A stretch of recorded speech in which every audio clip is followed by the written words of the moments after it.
അവസരവാദ രാഷ്ട്രീയത്തെക്കുറിച്ച് ചർച്ച ചെയ്യുമ്പോൾ പാലക്കാട്ടെ LDF സ്ഥാനാർത്ഥിയുടെ വിഷയവും ചർച്ചയാകുമല്ലോ. ഡോക്ടർ പി സരിൻ തലേ ദിവസം വരെ UDF സ്ഥാനാർത്ഥിയാകുമെന്ന പ്രതീക്ഷയിലായിരുന്നു. അത് കിട്ടാതായപ്പോൾ ഇരുട്ടി വെളുക്കും മുൻപുള്ള മറുകണ്ഠം ചാടൽ. അങ്ങനെ വരുന്നവരുടെ താല്പര്യം വെറും സ്ഥാനമാനങ്ങളാണോ എന്നാണ് പരിശോധിക്കേണ്ടത്. സമാനമായി സരിനെ സ്ഥാനാർത്ഥിയാക്കിയത് ശരിയാണോ തെറ്റാണോ എന്ന് കാലം തെളിയിക്കട്ടെ. DC ബുക്സ് പ്രസിദ്ധീകരിക്കാനിരിക്കുന്ന ആ രാഷ്ട്രീയ കുറിപ്പുകളിൽ പേജ് നമ്പർ 117 EP ജയരാജൻ പറഞ്ഞത് ശരിയാവണ്ണം പറയുന്നത് അപ്രകാരമാണ്. ഇന്ന് അതേ സരിനെ ആകാശത്തോളം വാഴ്ത്തി പുകഴ്ത്തി EP പറയുന്നത് കേൾക്കാം. ഉത്തമനായൊരു ചെറുപ്പക്കാരൻ പൊതുസമൂഹത്തോട് പ്രതിജ്ഞാബദ്ധതയുള്ള ജനസേവനത്തിന് വേണ്ടി ജോലി പോലും രാജിവെച്ച് നിസ്വാർത്ഥ സേവകനായി പൊതുരംഗത്ത് ഇറങ്ങി പ്രവർത്തിച്ച് അതിലൂടെ രാഷ്ട്രീയത്തിലൂടെ വളർന്നു വന്ന ഒരു ചെറുപ്പക്കാരനാണ് ഡോക്ടർ സരിൻ. തീർച്ചയായും പാലക്കാട്ടെ ജനതയുടെ ഒരു മഹാഭാഗ്യമായിട്ടാണ് ഞാൻ കാണുന്നത്. ഇവിടെ സരിൻ ജയിക്കും. തേന്മാവിൻ കുമ്പത്ത് സിനിമയിൽ മോഹൻലാലിനെ കെട്ടിയിട്ട് ലേലുവല്ലു സമസ്താപരാധം പറയിക്കുന്ന ഒരു ടോൺ ആ അതിരുകടന്ന സ്ഥാനാർത്ഥി പുകഴ്ത്തലിൽ ആർക്കെങ്കിലും തോന്നിയാൽ പഴിക്കാവതല്ല. 100 വർഷത്തിന്റെ ലെഗസി പേർന്ന DC ബുക്സ് ഒക്കെ ആകാശത്തു നിന്ന് വലയിട്ട് പിടിച്ചൊക്കെ വ്യാജമായി ഉണ്ടാക്കി എന്ന് EP പറയുന്നത് വിശ്വസിക്കാൻ കേരളയിൽ സമരകാലത്ത് ജയരാജൻ തന്നെ പറഞ്ഞ തെക്ക് വടക്ക് വിവരദോഷികളല്ല എല്ലാവരും. ചോദ്യങ്ങൾക്ക് മറുപടിയായോ? പാലക്കാട്ടെ EPയുടെ പ്രായശ്ചിത്ത പരിഹാരം ഫലം കാണുമോ? പ്രിയ പ്രേക്ഷകർക്ക് എൻകൗണ്ടർ പ്രൈമിലേക്ക് സ്വാഗതം.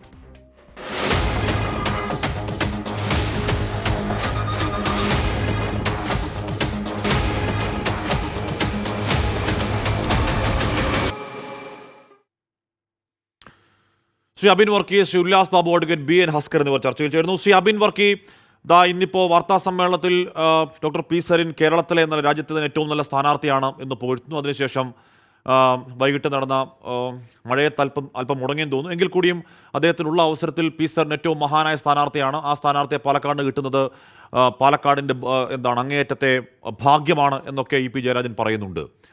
അത് EP ജയരാജൻ അദ്ദേഹത്തിൻ്റെ വാദം ഈ പറയുന്ന ഇതൊക്കെ DC ബുക്സിൻ്റെ വ്യാജമാണെന്നുള്ളതാണല്ലോ. അപ്പോൾ അദ്ദേഹത്തിൻ്റെ ആത്മാവിൻ്റെ ഉള്ളിൽ നിന്ന് വരുന്ന അദ്ദേഹത്തിൻ്റെ ജെനുവിനായ വികാരമാണെങ്കിലോ ശ്രീ അബിൻ വർക്കി, എന്തിനാണ് അദ്ദേഹത്തിൻ്റെ ആത്മാർത്ഥത്തെ സംശയിക്കേണ്ടത്? അല്ല, ഒരാളുടെ ആത്മാർത്ഥതയെ നമ്മൾ സംശയിക്കുന്നതിൻ്റെ കാരണം അദ്ദേഹം മുൻകാലത്തെടുത്ത നിലപാടുകളെ സംബന്ധിച്ചുള്ള ചർച്ചകളാണ്. അപ്പോൾ അദ്ദേഹം ഇൻഡിഗോ വിമാനവുമായി ബന്ധപ്പെട്ടൊരു ചർച്ച വന്നപ്പോൾ അദ്ദേഹം പറഞ്ഞത് മുഖ്യമന്ത്രിയെ കൊല്ലാൻ ശ്രമിച്ചുവെന്നും മുഖ്യമന്ത്രിയുടെ അടുക്കലെത്തി മുഖ്യമന്ത്രിയെ ആക്രമിക്കാൻ ശ്രമിച്ചുവെന്നും ഒക്കെ യൂത്ത് കോൺഗ്രസ് പ്രവർത്തകർക്കെതിരെ ആരോപണം ഉന്നയിച്ച ശ്രീ EP ജയരാജൻ അന്ന് വന്ന വീഡിയോയ്ക്ക് ശേഷം അതല്ല എന്ന് തെളിയുകയും ആ യൂത്ത് കോൺഗ്രസ് പ്രവർത്തകരെക്കാൾ കൂടുതൽ ശിക്ഷ ഇൻഡിഗോയിൽ നിന്ന് ഏറ്റുവാങ്ങിക്കുകയും ചെയ്ത അക്രമം നടത്തിയതിൻ്റെ പേരിൽ ഏറ്റുവാങ്ങിക്കുകയും ചെയ്ത വ്യക്തിയാണ് ശ്രീ EP ജയരാജൻ. അദ്ദേഹത്തിൻ്റെ റിസോർട്ടുമായി ബന്ധപ്പെട്ടുകൊണ്ട് അദ്ദേഹം പറഞ്ഞത്, എനിക്ക് രാജീവ് ചന്ദ്രശേഖറുമായി ഒരു ബിസിനസ് ബന്ധമുണ്ട് എന്ന് തെളിയിച്ചാൽ ഞാൻ എൻ്റെ റിസോർട്ട് പ്രതിപക്ഷ നേതാവ് VD സതീശന് എഴുതി കൊടുക്കാമെന്ന് പറഞ്ഞിട്ട് രാജീവ് ചന്ദ്രശേഖരൻ്റെ കമ്പനിക്ക് വൈദേകം റിസോർട്ടിൽ ഷെയർ ഉണ്ട് എന്ന് മനസ്സിലാക്കി കഴിഞ്ഞപ്പോൾ അദ്ദേഹം അതിൽ നിന്ന് പിന്നോട്ട് പോയ കാഴ്ച നമ്മൾ കണ്ടതാണ്. പ്രകാശ് ജാവ്ദേക്കറുമായുള്ള കൂടിക്കാഴ്ചയെ സംബന്ധിച്ച ആദ്യ വിവരങ്ങൾ വന്നപ്പോൾ ശ്രീ EP ജയരാജൻ പറഞ്ഞത് താൻ അങ്ങനെ ഒരു കൂടിക്കാഴ്ച നടത്തിയിട്ടില്ല എന്നും തനിക്കങ്ങനെ അറിയില്ല എന്നുമാണ്. പക്ഷെ പിന്നീട് അദ്ദേഹം തന്നെ വെളിപ്പെടുത്തിയത്, ഞാൻ ഒരു ദിവസം പുറത്തേട്ട് ഇറങ്ങാൻ നേരത്ത് വളരെ സ്പോണ്ടേനിയസായി മുറ്റത്തൊരു മൈന എന്ന് പറയുന്ന പോലെ നിൽക്കുന്നു പ്രകാശ് ജാവ്ദേക്കർ, അപ്പോൾ അങ്ങനെ കണ്ടു, 2 സെക്കൻഡ് സംസാരിച്ചു എന്നൊക്കെയാണ്. അപ്പോൾ അദ്ദേഹം മുൻകാലത്തെടുത്ത നിലപാടുകളെ സംബന്ധിച്ച് നമുക്കറിയാം. സാന്റിയാഗോ മാർട്ടിൻ്റെ കയ്യിൽ നിന്ന് ബോണ്ട് മേടിച്ച കഥകൾ നമുക്കറിയാം. അപ്പോൾ ശ്രീ EP ജയരാജൻ്റെ മുൻകാലത്തെ പ്രസ്താവനകളിൽ നിന്ന് അദ്ദേഹം തന്നെ യൂട്ടേൺ അടിച്ച പല സന്ദർഭങ്ങളും നമ്മുടെ മുമ്പിലുണ്ട്. അതുകൊണ്ട് തന്നെയാണ് ഈ പുസ്തക വിവാദത്തിലും ഇപ്പോൾ DC ബുക്സ് എന്ന് പറയുന്നത് ഇപ്പോൾ താങ്കൾ പറഞ്ഞതുപോലെ തന്നെ ഏതാണ്ട് 50 കൊല്ലത്തെ പാരമ്പര്യമുള്ള ഒരു പുസ്തക പ്രസാധക കമ്പനിയാണ്. അവർ മുൻനിര എഴുത്തുകാരുടെ ഒക്കെ പുസ്തകം പ്രകാശിപ്പിക്കുന്നവരാണ്. അതുമാത്രമല്ല അവരൊരു ഫെസിലിറ്റേറ്റേഴ്സാണ്. ഈ പുസ്തകങ്ങളൊക്കെ പുറത്തിറക്കുന്ന പബ്ലിഷിങ്ങിന് വേണ്ടിയുള്ള ഫെസിലിറ്റേറ്റേഴ്സാണ്. രാജ്യത്തെ തന്നെ ഒരു മുൻനിര ബുക്ക് ഹൗസാണ്. അപ്പോൾ അവരെ സംബന്ധിച്ചിടത്തോളം ശ്രീ EP ജയരാജൻ എന്ന് പറഞ്ഞാൽ ഒരു വലിയ മുൻനിര എഴുത്തുകാരനൊന്നുമല്ല. നമ്മളെന്തിനാണ് ശ്രീ EP ജയരാജൻ്റെ ബുക്ക് വായിക്കുന്നത്? ശ്രീ EP ജയരാജൻ്റെ എഴുത്തിലെ സൗന്ദര്യം കണ്ടിട്ടോ പദാവലിയുടെ തനിമ കണ്ടിട്ടോ ഒന്നും അല്ലല്ലോ നമ്മൾ ശ്രീ EP ജയരാജൻ്റെ പുസ്തകം വായിക്കുന്നത്. അദ്ദേഹം LDF കൺവീനർ സ്ഥാനത്ത് നിന്ന് ഇറങ്ങിയപ്പോൾ അദ്ദേഹം പറഞ്ഞു, ഞാൻ ആത്മകഥയിലൂടെ ചില കാര്യങ്ങൾ വെളിപ്പെടുത്തുമെന്ന് പറഞ്ഞു. അപ്പോൾ ആ ആത്മകഥയിൽ അദ്ദേഹത്തെ CPM എങ്ങനെയാണ് ദ്രോഹിച്ചത് എന്നുള്ളതിൻ്റെ ഒരു ചെറിയ വിവരണം ഉണ്ടാകും എന്ന് കരുതിയിട്ടാണ് ശ്രീ EP ജയരാജൻ്റെ പുസ്തകത്തിന് പ്രസക്തിയായിരുന്നത്. അല്ലാതെ EP ജയരാജൻ്റെ ജീവിതത്തിൽ നിന്ന് നമുക്ക് കുറേ നല്ല പാഠങ്ങൾ പഠിപ്പിക്കാനോ അങ്ങനെ അതൊരു നാളെ പാഠ വിഷയമാകേണ്ട വിഷയമൊന്നും അല്ലല്ലോ.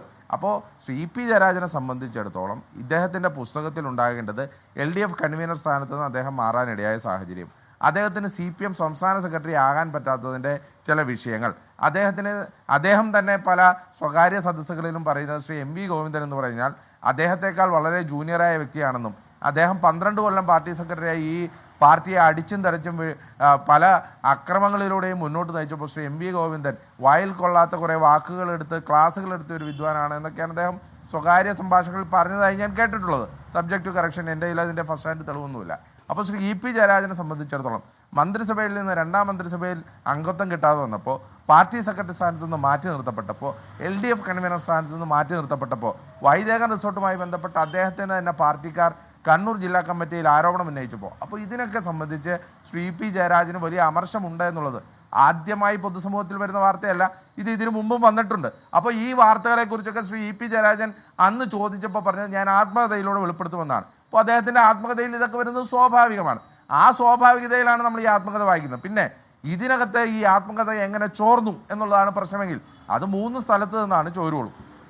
ഒന്നെങ്കിൽ DC ബുക്സുമായിട്ട്, ഇപ്പം ഞാൻ മനസ്സിലാക്കുന്നത് ഇദ്ദേഹത്തിന് വേണ്ടി എഴുതിയത് ദേശാഭിമാനിയിലെ ഒരു സൈബർ മേഖലയിലൊക്കെ മാധ്യമപ്രവർത്തകരെ ചീത്ത വിളിക്കുന്ന ഒരു ദേശാഭിമാനി ജീവനക്കാരനാണ്. ആ ദേശാഭിമാനി ജീവനക്കാരൻ ശ്രീ പി ജയരാജന് വേണ്ടി പുസ്തകം എഴുതി. ഇത് DC ബുക്സിന് അയച്ചു കൊടുത്തു. DC ബുക്സ് ഇത് പേജൊക്കെ ലേഔട്ട് വളരെ കൃത്യമാക്കിക്കൊണ്ട് അവർ DTP എടുത്തുകൊണ്ട് അവരത് PDF രൂപേണ തിരിച്ചയച്ചു കൊടുത്തു. എന്ന് പറഞ്ഞാൽ ഇത് 3 പേരുടെ കയ്യിലേ ഉണ്ടായിരുന്നുള്ളൂ. ഒന്ന് ശ്രീ EP ജയരാജൻ്റെ കയ്യിൽ, 2 ഈ എഴുതിയ വ്യക്തിയുടെ കയ്യിൽ, 3 DC ബുക്സിൻ്റെ കയ്യിൽ. അപ്പോൾ ഈ 3 സ്ഥലത്ത് നിന്നല്ലാതെ മറ്റൊരു സ്ഥലത്ത് നിന്ന് ഇത് പുറത്തു വരില്ല. അപ്പോൾ ഈ 3 പേരുമാണ് അതിനകത്ത് വ്യക്തത വരുത്തേണ്ടത്, ആരുടെ കയ്യിൽ നിന്നാണ് ഇത് പുറത്തു വന്നത് എന്നതിനെ സംബന്ധിച്ച്. പിന്നെ ഡോക്ടർ പി സരിനെ സംബന്ധിച്ചിടത്തോളം അതിപ്പോൾ LDFൻ്റെ ഉള്ളിൽ നടക്കുന്ന ഒരു ചർച്ചയാണ്. ഇപ്പോൾ ഇതിൻ്റെ അകത്തൊരു മൊത്തം ആകെ തുക എന്താണ് ശ്രീ ഹാഷ്മി?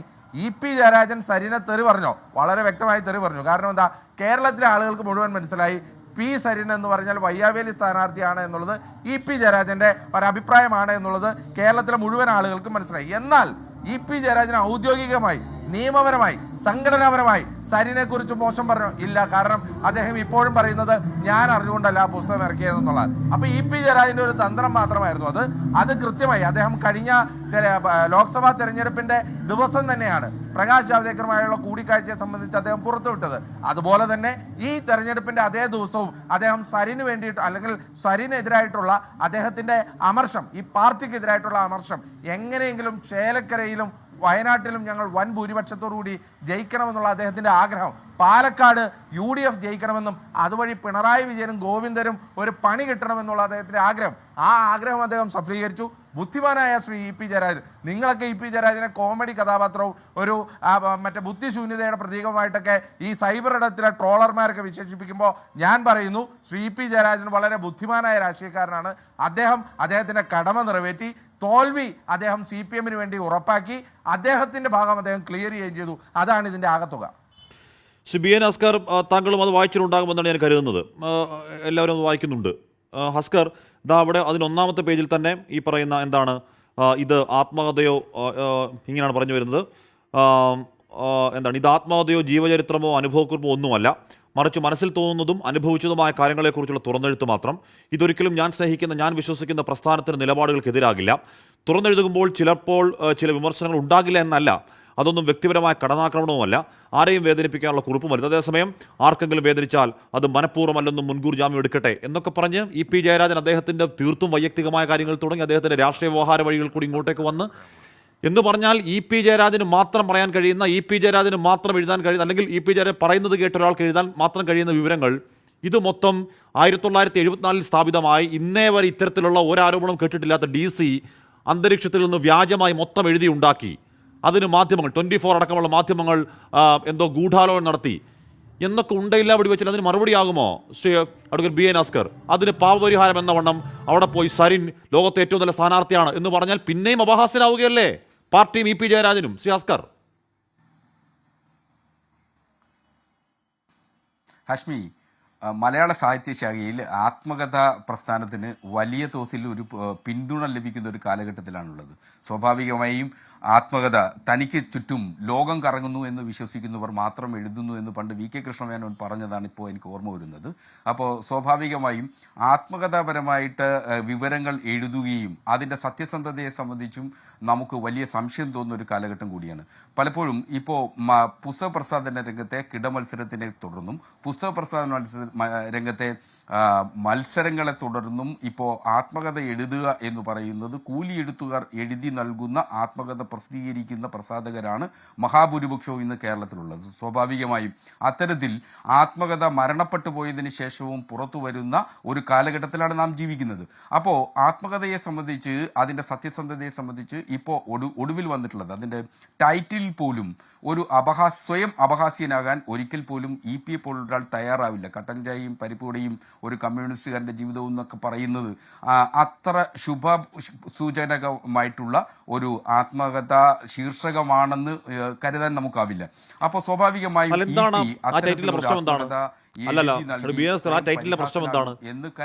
പ്രശ്നം എന്താണ്? അതിൽ EMSന്റെ കയ്യിലിരിക്കുന്നത് കട്ടൻ ചായയാണ് എന്ന് പറഞ്ഞാൽ ഒരു കാലത്തെ സറ്ററിക് അല്ലെന്നേ അത് ഇപ്പോൾ കട്ടൻ ചായയും പരിപ്പോടയും എന്ന് പണ്ട് EP ജയരാജൻ പറഞ്ഞ, അല്ലെങ്കിൽ കമ്മ്യൂണിസ്റ്റുകൾ എക്കാലവും കട്ടൻ ചായ മാത്രം കൂടി ജീവിക്കാൻ കഴിയില്ല, അവർ പുരോഗമനച്ചുക്കളെ മുന്നോട്ടേക്ക് പോകണം എന്ന ആ വിവാദം അവിടെ നിൽക്കട്ടെ. ഇവിടെ കട്ടൻ ചായയും പരിപ്പോടയും എന്ന് പറയുന്ന ആ ടൈറ്റിലിന് താഴെ ഇരിക്കുന്ന എന്താണ്? ഒരു ക്ലാസിക് ചിത്രമാണ്. ആ ക്ലാസിക് ചിത്രം സാക്ഷാൽ EMS കയ്യിലൊരു കട്ടൻ ചായം പിടിച്ചിരിക്കുന്ന ചിത്രമാണ്. അതെങ്ങനെയാണെന്ന് ട്രോളാവുന്നത് ശ്രീ BN അസ്കർ? അല്ല, എൻ്റെ പരിമിതമായ ജ്ഞാനത്തിൻ്റെ അടിസ്ഥാനത്തിൽ എനിക്ക് അത്തരം ഒരു ടൈറ്റിലിനെ EPയുടെ ഒരു ആത്മകഥയുമായി ചേർത്ത് വായിക്കാൻ ആഗ്രഹിക്കുന്നില്ല, ഇഷ്ടപ്പെടുന്നില്ല. കാര്യം കേരള രാഷ്ട്രീയത്തിൽ പൊതുപ്രവർത്തകർക്കിടയിൽ ഏറ്റവും നിഷ്കളങ്കനായിട്ടുള്ള ഒരു വ്യക്തിയാണ് EP. അതുകൊണ്ട് തന്നെയാണ് വിവാദങ്ങൾ അദ്ദേഹത്തെ വിടാതെ പിന്തുടരുകയും അദ്ദേഹത്തിൻ്റെ ഓരോ ചെയ്തികളും വിവാദങ്ങളായി തീരുന്നതും ഒടുവിൽ ഇപ്പോൾ ഈ പുസ്തക പ്രസാധനവുമായി ബന്ധപ്പെട്ട് വന്നിട്ടുള്ള വിവാദവും അത് തന്നെയാണ് സൂചിപ്പിക്കുന്നത്.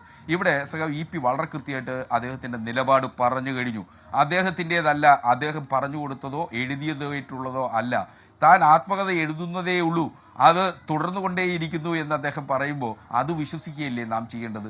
മറിച്ച് അദ്ദേഹത്തിൻ്റെതല്ലാത്തതായി മറ്റാരോ പ്രസിദ്ധീകരിക്കാൻ ആഗ്രഹിക്കുന്ന ചില വിവാദ പരാമർശം, അദ്ദേഹത്തിൻ്റെ മനോനിലയിൽ, അദ്ദേഹത്തിൻ്റെ മനോവ്യാപാരത്തിൽ അദ്ദേഹം ഇങ്ങനെയൊക്കെ ചിന്തിക്കും എന്ന് കരുതി ആരൊക്കെയോ ചെയ്ത വിമർശനാത്മകമായിട്ടുള്ള കാര്യങ്ങൾ പാർട്ടിയെയും അതുപോലെ CPMനെയും എല്ലാ കാലത്തും പ്രതിസന്ധിയിലാക്കണമെന്ന് ആഗ്രഹിക്കുന്ന കമ്മ്യൂണിസ്റ്റ് വിരുദ്ധരുടെ ഗൂഢാലോചനയാണ് ഇക്കാര്യത്തിൽ ഉണ്ടായിട്ടുള്ളത്. മാത്രമല്ല, ഈ ഉപതെരഞ്ഞെടുപ്പ് വേളയിൽ ഇത് പ്രസിദ്ധീകരിക്കുക വഴി ആർക്കാണ് ഇക്കാര്യത്തിൽ ലാഭമുണ്ടാകുന്നത്?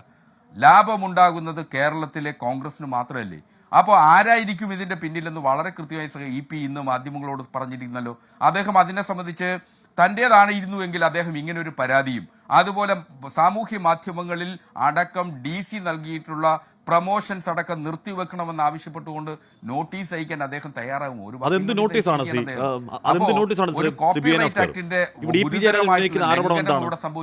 ഇവിടെ EP ജയരാജൻ ഉന്നയിക്കുന്ന ആരോപണം അദ്ദേഹത്തിന് കേവലം മാനനഷ്ടമുണ്ടായ കാര്യം മാത്രമല്ല. EP ജയരാജൻ ആരോപിക്കുന്നത് കേരളത്തിലെ കമ്മ്യൂണിസ്റ്റ് പാർട്ടിയുടെ ടോപ്പ് 10 നേതാക്കളുടെ പേരെടുത്തു കഴിഞ്ഞാൽ അതിൽ മുൻനിരയിൽ നിൽക്കുന്ന ഏറ്റവും ഉന്നത ശീർഷനായ ഒരു കമ്മ്യൂണിസ്റ്റ് നേതാവിൻ്റെ ജീവിതം DC എന്ന് പറയുന്ന ഈ പ്രസാധക കമ്പനി, ബുക്ക് പബ്ലിഷിംഗ് കമ്പനി അന്തരീക്ഷത്തിൽ ഒന്നുമില്ലായ്മയിൽ നിന്നും 100% കള്ളത്തരം എഴുതിയുണ്ടാക്കി അവരുടെ അജണ്ടയിൽ പടച്ചുവിട്ട് അതിന് മാധ്യമങ്ങളെ കൂട്ടുപിടിച്ചൊരു വിശാലമായ കോൺസ്പിറസി അല്ല EP സംശയിക്കുന്നത്. അതിന് ഈ പറയുന്ന ഫ്ലയർ അവിടുന്ന് പിൻവലിച്ച പറ്റുമോ? അത് മതിയോ? അതിൽ വിശാലമായ ക്രിമിനൽ ഗൂഢാലോചനയില്ലേ? അത് അന്വേഷിക്കണമെന്ന് EP എവിടെയും പറയാത്ത എന്താണ്? ഇപ്പോൾ DGPക്ക് EP ജയരാജൻ പരാതി കൊടുത്തു. അതിൽ പറയുന്നത് എന്താണ്? I am astonished and shocked to see the media reports widely published with certain fictitious imaginary disclosures regarding the contents of my autobiography. The Malayalam Manorama, 24 News and other leading channels are carrying such reports with undue importance and wide coverage.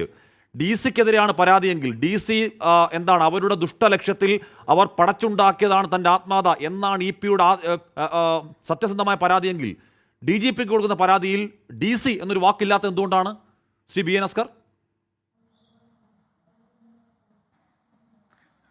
അങ്ങനല്ല, പരാതിയിൽ DC ആണ് ഈ ഇത്തരത്തിൽ പ്രസിദ്ധീകരിച്ചതെന്ന് പറയാൻ കഴിയുമോ? ഇപ്പം DC ആണ് ഇത്തരത്തിൽ 179 പേജ് ഏതെങ്കിലും പുസ്തക പ്രസാധന രംഗത്ത് നിൽക്കുന്ന ആളുകൾ തങ്ങളുടെ പുസ്തകത്തിന്റെ സിംഹഭാഗവും മാധ്യമങ്ങൾക്ക് നൽകിക്കൊണ്ട് PDF ആയി നൽകിക്കഴിഞ്ഞാൽ ആ പുസ്തകത്തിൻ്റെ വായനയെ എത്രത്തോളം ബാധിക്കുമെന്ന് അറിയാത്തവരാണോ ഇപ്പോൾ പുസ്തക പ്രസാധന രംഗത്തുള്ളത്? പ്രത്യേകിച്ച് രവി DC പോലുള്ള പരിണിതപ്രജ്ഞനായിട്ടുള്ള ഒരു പ്രസാധകൻ എപ്പോഴെങ്കിലും ഇത്തരത്തിലൊരു നടപടിയിലേക്ക് കടക്കും എന്ന് നമുക്ക് ചിന്തിക്കാനാവുമോ? അങ്ങനെ ഒരിക്കലും രവി DC പോലുള്ള ഒരാൾ ചെയ്യുമെന്ന് കരുതാനാവില്ല. കാരണം ഒരു പുസ്തക പ്രസാധകന്, ഒരു ചെറിയ പുസ്തക പ്രസാധകനായാൽ പോലും, ഒരു സമാന്തര പുസ്തക പ്രസാധകനായാൽ പോലും അദ്ദേഹത്തിൻ്റെ കണ്ടന്റുകൾ അങ്ങനെ മുഴുവനായി 179 പേജാണെന്നേ PDF ആയി പുറത്തു വന്നിട്ടുള്ളത്. അപ്പോൾ ആ 179 പേജ് ആ പുസ്തകത്തിൻ്റെ സിംഹഭാഗവും പുറത്തു വിട്ട് കഴിഞ്ഞാൽ ആ പുസ്തകം വായനക്കാർക്ക് വായിക്കുന്നതിന് പണം കൊടുത്ത് വാങ്ങുമെന്ന് കരുതാനാവും. ഇതിലെല്ലാം മൂലധനത്തിൻ്റെ പ്രശ്നമുണ്ടെന്നേ. അപ്പോൾ സ്വാഭാവികമായും പുസ്തകം പണം കൊടുത്ത് വാങ്ങിയാൽ മാത്രമേ പ്രസാധകനെ സംബന്ധിച്ചിടത്തോളം അത് ലാഭകരമാവൂ. അല്ലാതെ വിവാദങ്ങൾ മൂലം ചാനൽ മുറികളിൽ ഇത് ചർച്ചയായതുകൊണ്ട് പുസ്തകത്തിന് അല്ലെങ്കിൽ പ്രസാധകന് ഏതെങ്കിലും തരത്തിൽ ലാഭമുണ്ടാകുമെന്ന് കരുതാൻ കഴിയില്ലല്ലോ. അപ്പോൾ അങ്ങനെ ഒരു മണ്ടത്തരം പുസ്തക പ്രസാധന രംഗത്ത് ചിരപരിചിത കാലത്തോളമായി നിൽക്കുന്ന DC പോലുള്ള ഒരാൾ ചെയ്യും. എന്റെ ചോദ്യം അവിടെ നിൽക്കുകയാണ്. എന്റെ ചോദ്യം DGP കൊടുക്കുന്ന ഏറ്റവും ക്രൂഷ്യൽ പരാതിയാണ്, DGP കൊടുക്കുന്ന ഏറ്റവും ക്രൂഷ്യൽ പരാതിയാണ് എന്ന് പറഞ്ഞാൽ ഇത് വ്യാജമായി പടച്ചുണ്ടാക്കിയതാണെങ്കിൽ പോലീസ് അങ്ങോട്ടേക്ക് പോകണം, DC-യുടെ എന്താണ് ഈ പ്രിന്റിംഗ് പ്രസ് റെയ്ഡ് ചെയ്യണം, അവിടെ ബാക്കി കോപ്പി ഉണ്ടെങ്കിൽ പിടിച്ചെടുക്കണം. പോലീസ് സത്രമായി ആക്ട് ചെയ്യേണ്ട ഏറ്റവും ഗുരുതരമായ പരാതിയാണ് EP-യുടെ പരാതി. ഇതിലൊരു കുറ്റകൃത്യപരമായ ഒരു ഗൂഢാലോചന ഉണ്ടായി മാധ്യമങ്ങളെ ചേർന്ന് എന്നാണല്ലോ പരാതി. അതിൽ DGP കൊടുക്കുന്ന പരാതിയിൽ മനോരമയിലും 24-ലും വന്ന വാർത്ത മാത്രമേ EP-ക്ക് പ്രശ്നമുള്ളൂന്നേ. DC-യോട് EP-ക്ക് പരാതിയില്ലാത്ത എന്താണ് ശ്രീ അസ്കർ?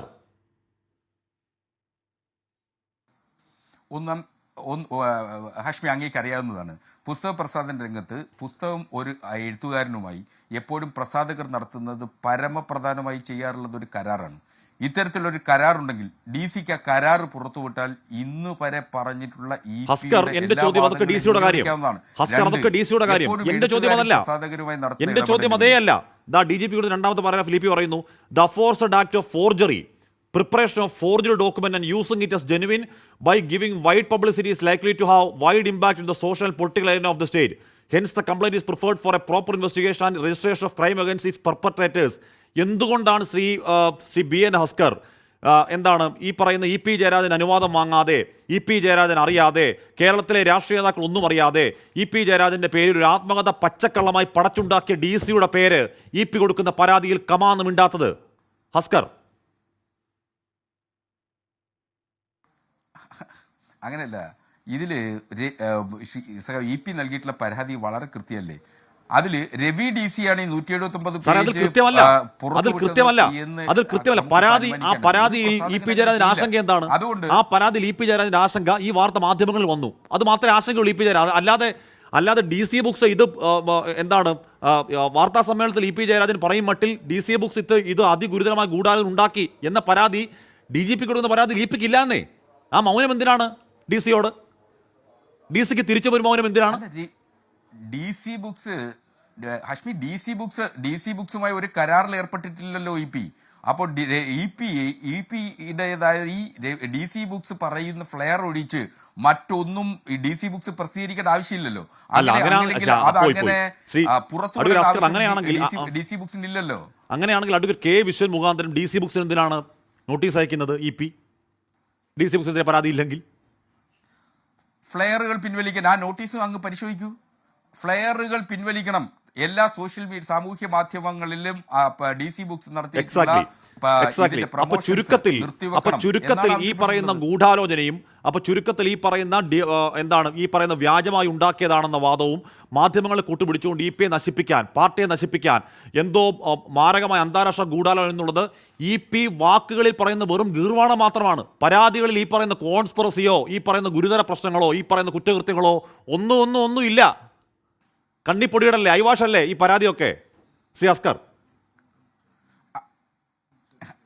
അങ്ങനല്ല ഹാഷ്മി, അല്ല, അതിനെ മറ്റൊരു തരത്തിൽ കാണാം. വളരെ എളുപ്പത്തിൽ ഇക്കാര്യത്തിന്റെ വിവാദം നമുക്കിപ്പോൾ അവസാനിപ്പിക്കാൻ കഴിയും. നിങ്ങൾക്ക് എവിടെ നിന്നാണ് 179 പേജ് നിങ്ങൾക്ക് ലഭിച്ചതെന്ന് നിങ്ങളുടെ അന്വേഷണാത്മക പത്രപ്രവർത്തനത്തിന്റെ എല്ലാ തോതുകളും മാറ്റിവെച്ചുകൊണ്ട് നിങ്ങൾ പറഞ്ഞു കഴിഞ്ഞാൽ ഇത് ആരാണ് പുറപ്പെടുവിച്ചതെന്നും എവിടെ നിന്ന് വന്നുവെന്നും എവിടെ നിന്ന് ഉത്ഭവിച്ചു എന്നും വളരെ എളുപ്പത്തിൽ ലഭിക്കുമല്ലോ. നിങ്ങൾക്ക് DC ആണ് നൽകിയെങ്കിൽ അത് പറയാനുള്ള ആത്മാർത്ഥത നിങ്ങൾ കാണിച്ചാൽ മതി. അവിടെ ഈ വിവാദങ്ങൾ അല്ല ഹസ്കർ, ഇതെന്തിനാണ് സംശയം? ചെയ്യാത്തിടത്തോളം കാലം ഹസ്കർ, ഇത് എന്താണ് സംശയം? ഇത് അവരവരുടെ കടകളിൽ, ഹസ്കർ, ഇത് അവരുടെ പുസ്തകശാലകളിൽ EP ജയരാജന്റെ പുസ്തകം വരാൻ പോകുന്നു, അത് സ്വീകരിക്കാൻ തയ്യാറായിരിക്കുന്നു എന്ന നിർദ്ദേശം നൽകുന്ന DC ബുക്സ് അവരുടെ ഔദ്യോഗികമായ അവരുടെ ഒഫീഷ്യൽ പേജിൽ ഉടൻ വരുന്നു കട്ടൻ ചായയും പരിപ്പോടെയും EP-യുടെ ആത്മകഥ എന്ന് പറഞ്ഞ ഒഫീഷ്യലി EP ജയരാജന് ടാഗ് ചെയ്തിടാൻ ധൈര്യം കാണിക്കുന്ന, അതുവരെ കള്ളത്തരം കാണിക്കാത്ത DC ബുക്സ്, ബാക്കിയെല്ലാം സുതാര്യമായി ചെയ്യുന്ന DC ബുക്സ്, അന്ന് 10 മണിക്ക് ഈ ബുക്ക് പുസ്തകശാലകളിലേക്ക് എത്തേണ്ടതാണ്. ഹസ്കർ, ഇത്രയും കാര്യങ്ങൾ EP ഒന്നും അറിഞ്ഞില്ല. അവിടെ ഒഫീഷ്യലി DC ബുക്സ് ഒഫീഷ്യലി അവരുടെ ഫേസ്ബുക്ക്, അവരുടെ ഇൻസ്റ്റാഗ്രാം പേജിൽ EP ജയരാജ് ടാഗ് ചെയ്തിടുന്നു. പോട്ടെ, EP രാത്രി ഇൻസ്റ്റാഗ്രാം നോക്കണ്ട, ഏതെങ്കിലും ഒരു പാർട്ടി പ്രവർത്തകർ ചോദിക്കില്ലേ, ഏതെങ്കിലും പാർട്ടി നേതാക്കൾ ചോദിക്കില്ലേ, ഈ പുസ്തകം എന്താണെന്ന് ചോദിക്കില്ലേ? EP ഒന്നും അറിഞ്ഞില്ല എന്ന് പറയുന്നത് അരിയാഹാരം കഴിക്കുന്നത് വിശ്വസിക്കുമോ ശ്രീ ഹസ്കർ? അല്ല, പലപ്പോഴും ഒരു കമ്മ്യൂണിസ്റ്റുകാരൻ്റെ ഉത്തമവനായിട്ടുള്ള ഒരു കമ്മ്യൂണിസ്റ്റുകാരൻ്റെ പ്രവൃത്തികൾ EP ഇന്ന് പലപ്പോഴും ഉണ്ടായിട്ടില്ല എന്നുള്ളതൊരു വിമർശനം തന്നെയാണ് പലപ്പോഴും ഞാനടക്കം അല്ലെങ്കിൽ പാർട്ടി പ്രവർത്തകരിൽ പലർക്കും ഉണ്ടായിട്ടുള്ളത്. അത്തരത്തിൽ അദ്ദേഹത്തിന് ജാഗ്രത കുറവുകൾ പലപ്പോഴായിട്ടുണ്ടായിട്ടുണ്ട്. ആ ജാഗ്രത കുറവുകളുടെ കൂടി ഭാഗമാണ്. അതുകൊണ്ടാണല്ലോ വിവാദങ്ങൾ അദ്ദേഹത്തെ വിടാതെ പിന്തുടരുകയും ചെയ്യുന്നത്.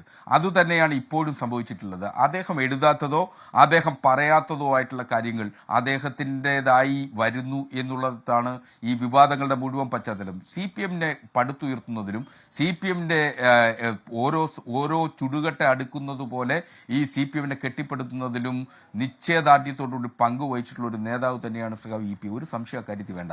അപ്പോൾ അത്തരത്തിൽ പ്രവർത്തിച്ചിരുന്ന ഒരാൾ CPM-നെ എല്ലാ കാലത്തും പ്രതിസന്ധിയിലാക്കുന്നു, അല്ലെങ്കിൽ CPM പരാജയപ്പെട്ട് കാണാൻ ആഗ്രഹിക്കുന്നു എന്ന് കരുതാനാവില്ല. അതുകൊണ്ടാണ് സഖാവ് EP ഇന്ന് അദ്ദേഹം പറഞ്ഞു എന്ന് പറയുന്നിടത്ത് ഇന്ന് പറഞ്ഞത് ഡോക്ടർ സരിനെ സംബന്ധിച്ച് അദ്ദേഹം പറഞ്ഞിട്ടുള്ളത് ഊതിക്കാച്ചിയ പൊന്നാണെന്നാണ് ഇന്ന് പൊതുസമ്മേളനത്തിൽ അദ്ദേഹം പറഞ്ഞിട്ടുള്ളത്. അതാണ് അദ്ദേഹത്തിന്റെ നിലപാട്. ആ നിലപാടിൽ നിന്ന് അദ്ദേഹം മറ്റൊരു നിലപാടാണ് അദ്ദേഹത്തിൻ്റെതെന്ന് വരുത്തി തീർക്കുന്നതിന് വേണ്ടിയിട്ടുള്ള ബോധപൂർവമായിട്ടുള്ള ശ്രമമാണ് പല ഘട്ടങ്ങളിലായിട്ട് നടന്നത്. ആ ബോധപൂർവ ശ്രമം ഇവിടെ കുറച്ചു നാൾക്ക് മാത്രം മുൻപാണ് ഈ കൊടകര കുഴൽപ്പണ കേസിൽ അവിടെ മുൻ ഓഫീസ് സെക്രട്ടറി തിരൂർ സതീഷിൻ്റെ വെളിപ്പെടുത്തൽ ഞാൻ പുറത്തുവിടുമ്പോൾ, അല്ലെങ്കിൽ 24 പുറത്തുവിടുമ്പോൾ, അങ്ങയുടെ സംസ്ഥാന അധ്യക്ഷൻ വന്നിരുന്ന് എനിക്കെന്തോ ഏജൻസി ബന്ധം, രാഷ്ട്രീയ ഗൂഢ എന്നൊക്കെ പറഞ്ഞിരുന്നു. അതിനുശേഷം കിട്ടാവുന്ന അവസരങ്ങളിലൊക്കെ കെ സുരേന്ദ്രൻ പറയുന്ന ഈ PR ഏജൻസി ബന്ധത്തിൻ്റെ തരിമ്പ് തെളിവെങ്കിലും പുറത്തുവിടാനുണ്ടോ എന്ന് ഞാൻ വിനയപൂർവ്വം വെല്ലുവിളിക്കുന്നുണ്ട്. അങ്ങയുടെ പാർട്ടിക്കോ കെ സുരേന്ദ്രനോ പുറത്തുവിടാൻ കഴിയില്ല. അതിന് കാരണം അങ്ങനെയൊന്നുമില്ല. അതുകൊണ്ടാണ് ആർജവത്തോടെ എനിക്കത് വെല്ലുവിളിക്കാൻ കഴിയുന്നത്. പോട്ടെ, അത് നിങ്ങളുടെ രാഷ്ട്രീയ ഉത്തരവാദിത്വം. അതിനെ വെല്ലുവിളിക്കേണ്ടതും ചോദ്യം ചെയ്യേണ്ടത് എൻ്റെ മാധ്യമ ക്രെഡിബിലിറ്റിയുടെ ആവശ്യകത. അത് മനസ്സിലാക്കാം. ശ്രീ ഉല്ലാസ് ബാബു, ഇവിടെ CPM-നെയും EP ജയരാജനെയും പ്രതിരോധത്തിലാക്കുന്ന ഒരു ആത്മകഥ പുറത്തു വരുമ്പോൾ അതിലും കെ സുരേന്ദ്രൻ എന്തിനാണ് ഗൂഢാലോചന സംശയിക്കുന്നത്? ശ്രീ ഉല്ലാസ് ബാബു,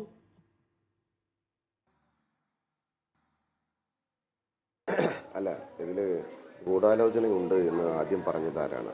ഒരു DC ബുക്സിനെ പോലെയുള്ള ഒരു റെപ്യൂട്ടഡ് ആയിട്ടുള്ളൊരു സ്ഥാപനം അവരുടെ ഒഫീഷ്യൽ പേജിൽ അവർ പറയുന്നു, ഇടതുപക്ഷത്തിൻ്റെ LDF കൺവീനറായിരുന്ന കേന്ദ്ര കമ്മിറ്റി ആയിട്ടുള്ള ഇദ്ദേഹത്തിൻ്റെ പുസ്തകം ഇറങ്ങാൻ നിൽക്കുന്നു.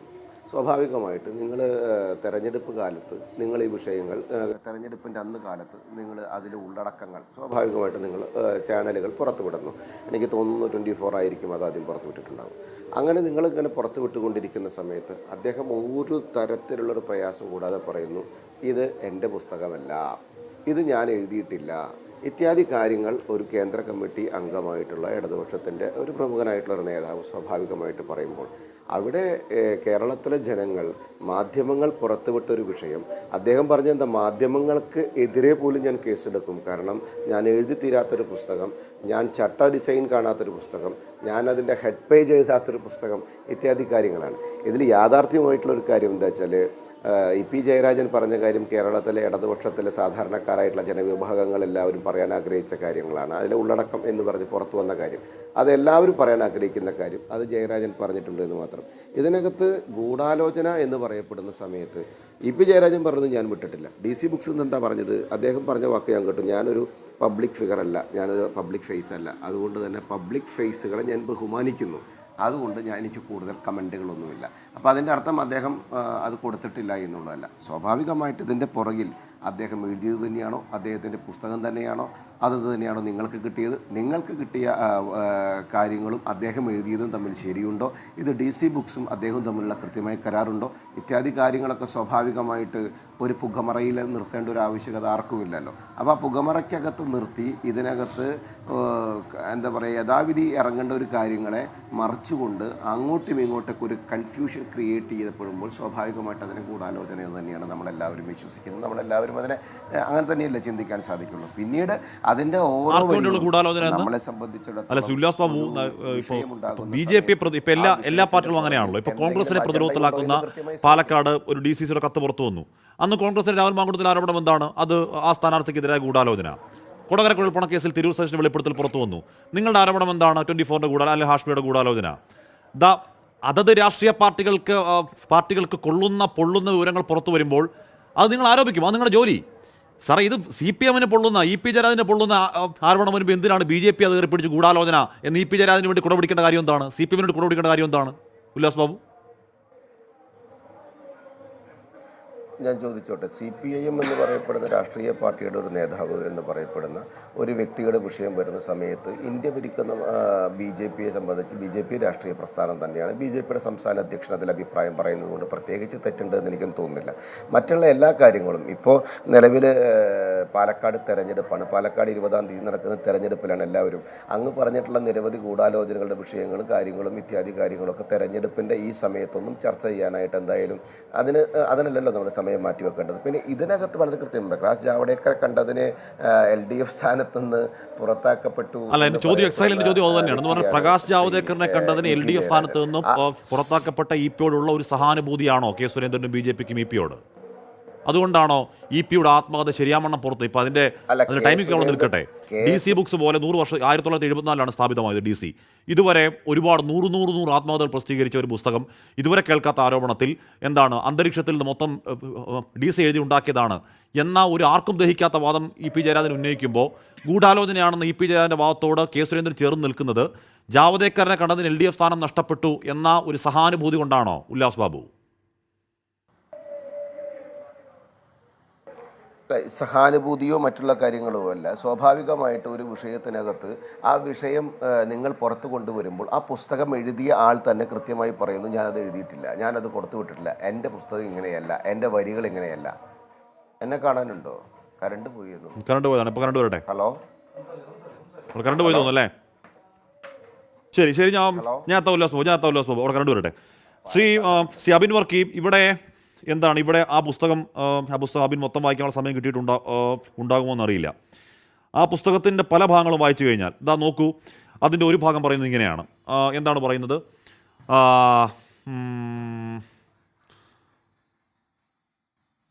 സാന്റിയാഗോ മാർട്ടിൻ്റെ കാര്യം പറയുന്നുണ്ട്. എന്താണ് പാർട്ടിയിലെ വിഭാഗം ഇത്തരം കാൽപ്പനിക സൃഷ്ടികൾക്ക് ആക്കം കൂട്ടുകയും ചെയ്തു. VS അച്യുതാനന്ദൻ ഇത് ആയുധമായി ഉപയോഗിച്ചു. അന്ന് എന്നിട്ട് ഒരുപാട് കാര്യങ്ങൾ എന്ന് പറഞ്ഞാൽ ഒരുപാട് കാര്യങ്ങൾ പ്രഭാവർമ്മയ്ക്കെതിരെ കാര്യങ്ങൾ അതിൽ പറയുന്നുണ്ട്. എന്താണ് പക്ഷേ വിവാദ വ്യവസായങ്ങൾക്ക് ബന്ധു നിയമനം എന്ന പേരിൽ ശരിക്കും ഒരു വേട്ടയാടൽ. ഈ വാർത്തയുടെ ആവിർഭാവം പോലും ഡൽഹിയിൽ നിന്നായിരുന്നു. ഒരു പ്രമുഖ ചാനലിൻ്റെ ഡൽഹിയിലുള്ള ലേഖനാണ് കഥ ആദ്യം തുടങ്ങിയത്.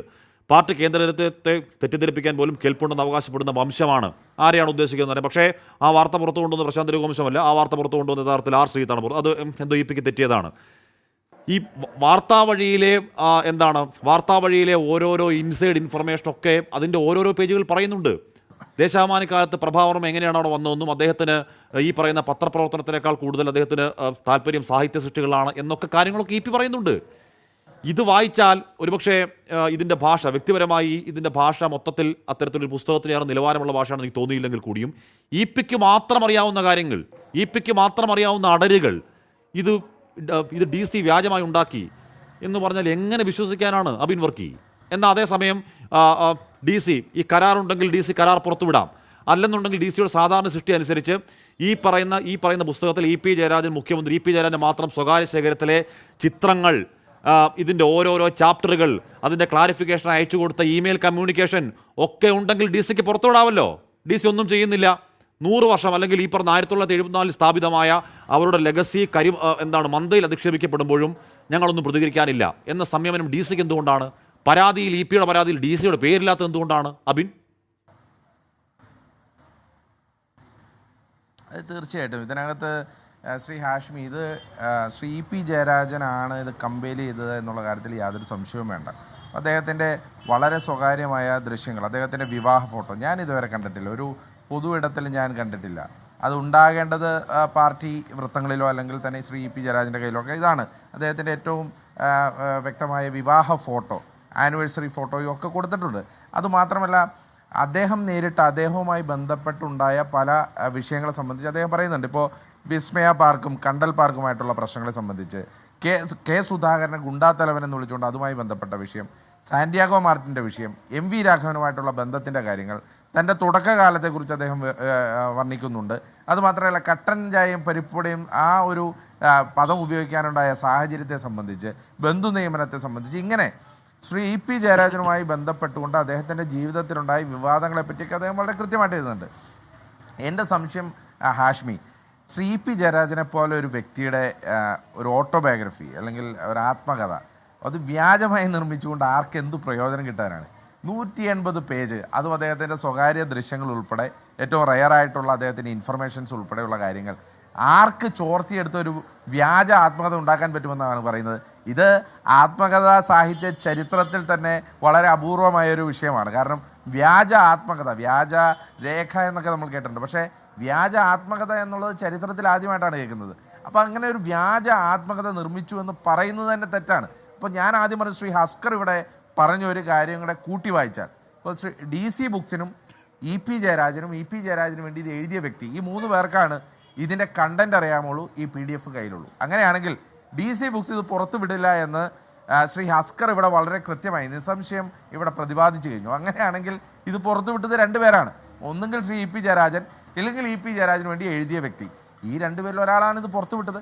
ഇതിനകത്ത് കണ്ടുപിടിക്കാൻ വേണ്ടി ഇവിടെ വലിയ അന്വേഷണം, FBI അന്വേഷണമോ അല്ലെങ്കിൽ പാഴൂർ പടിപ്പരയിൽ വെച്ച് നമ്മളൊരു വലിയ പ്രശ്നം വെക്കലോ ഒന്നും നടത്തണ്ട. ഇത് വളരെ കൃത്യമായി ഇത് പുറത്തു വന്ന വഴിയെപ്പറ്റി അറിയാം. പിന്നെ DC ഇന്നും അവരുടെ സ്റ്റാൻഡിൽ ഉറച്ചു നിൽക്കുകയാണ്. ഇപ്പോൾ രവി DC ഇന്ന് ഷാർജ ബുക്ക് ഫെസ്റ്റിവലിനിടയ്ക്ക് നടത്തിയ ഒരു പത്രസമ്മേളനത്തിൽ ഞാൻ മനസ്സിലാക്കുന്നത്, അദ്ദേഹം വളരെ കൃത്യമായി പറയുന്നത് ഈ പുസ്തകം പുറത്തിറങ്ങുമെന്ന് തന്നെയാണ് പറയുന്നത്. ഒരു ഉറപ്പുമില്ലാതെ DC ബുക്സിനെ പോലെ ഒരു പ്രസാധകർ ഈ പുസ്തകം കുറച്ച് സാങ്കേതിക പ്രശ്നങ്ങളുണ്ട്, ഞങ്ങളിത് പുറത്തിറക്കും എന്ന് പറയുന്നുണ്ടെങ്കിൽ വളരെ കൃത്യമല്ലേ ഹാഷ്മി? ഇതിനകത്ത് വളരെ കൃത്യമായി ഇവർ തമ്മിലുള്ള എഗ്രിമെൻറ്റുകളൊക്കെ ഉണ്ട്.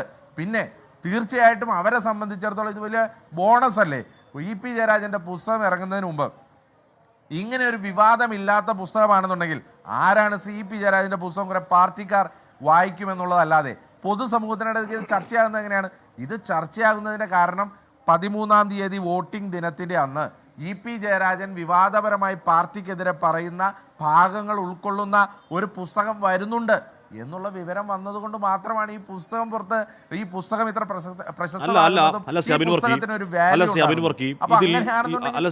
ഇതിൽ ഞാൻ നേരത്തെ പറയുന്നത് പോലെ ഇത്തരത്തിൽ ഇ പി ജയരാജന്റെ മാത്രം സ്വകാര്യ ശേഖരത്തിൽ ഉണ്ടാവേണ്ട. ഇപ്പോൾ പിണറായി വിജയനും ഇ പി ജയരാജൻ ഷട്ടൊന്നുണ്ടാകുന്ന നിൽക്കുന്ന വളരെ മനോഹരമായ നല്ല ഫീലുള്ളൊരു ചിത്രമുണ്ട്.